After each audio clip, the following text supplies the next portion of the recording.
In 20 minutes, you can have this epic garlic chicken pasta that makes an awesome family meal. Hey, I'm Laura, and on this channel, I share my family's favorite recipes and lots of time-saving tips so you can get dinner on the table real quick. If that's your jam, hit that red subscribe button so you and I can cook together a couple times a week. To save time right away, I'm gonna cook my pasta while I make the chicken. So my water is boiling. I'm just gonna add penne to it. You can use whatever pasta shape that your family loves. You add it to the pot and give it a stir. It's gonna take about 11 minutes to cook this pasta, so I'm gonna get started on my chicken. I have 2 large chicken breasts here that I'm going to butterfly. This simply means that I'm gonna take my knife and slice it through the middle into a larger butterfly-shaped piece of chicken. This simple tip literally slashes the cooking time of your chicken breast in half, so it makes dinners like this one a breeze to make. Give this video a thumbs up if you appreciate simple tips like that one in your videos. I'll make sure to add them for you.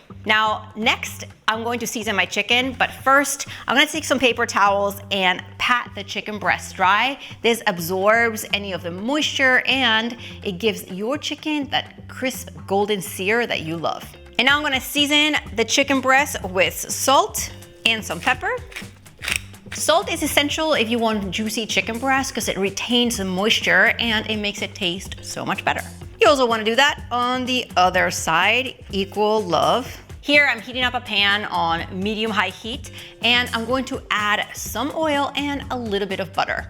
And I'm going to place my chicken breast in the pan where I want them to cook. By the way, I'm cooking my chicken breast uncovered. If your pan is splattering all over the place, you can put a lid, but make sure that it's open so the steam can come out. I like to cook the first side of butterfly chicken breast for 3 to 4 minutes, and then I'm gonna flip them over using a fork and cook the other side for another 4 minutes. Look how beautiful golden that sear. If you're ever wondering if your chicken breasts are ready, other than they look golden and perfect, you're gonna take a meat thermometer and poke it through the thickest part. It should read at least 165 Fahrenheit, and these are ready to go. So I'm gonna take them out of the pan, right onto a clean plate and leave them here. I'm also gonna leave all the chicken juices and tidbits in my pan because that's gonna add so much flavor to my sauce. To my tidbits, I'm gonna add a little bit of butter right in my pan, and I'm also gonna add some whole garlic cloves. This is gonna lift those flavorful bits from the chicken and saute the garlic.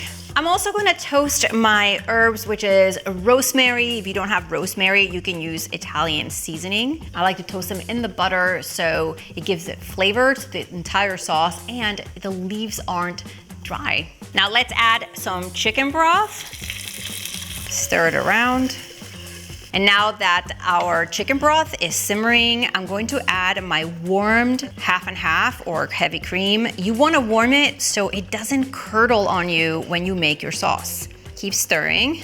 And now I'm just gonna simmer this creamy sauce for about 3 minutes or so until it's kind of a little thicker. All right guys, so now that the sauce is ready, my chicken breasts are cooked as well. I'm going to slice them and add them into my sauce before I add my pasta. Now I slice them into about a 1/2 inch or less pieces, you know, the size that will fit in your fork.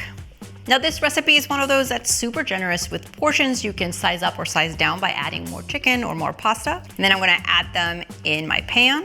If your plate has the juices, add them into the pan too. That adds lots of flavor. I'm gonna stir my chicken into the sauce and now add my penne pasta into the pot and toss it all around. Now this recipe comes together with the chicken breast, but I do have a rotisserie chicken garlic pasta that you should definitely check out, and I'm gonna link that below for you. Let's taste this. That sauce is just so bomb. You gotta check it out. Grab the ingredients below this video, and if this kind of skillet meals are your thing, check out this next video. See you next time.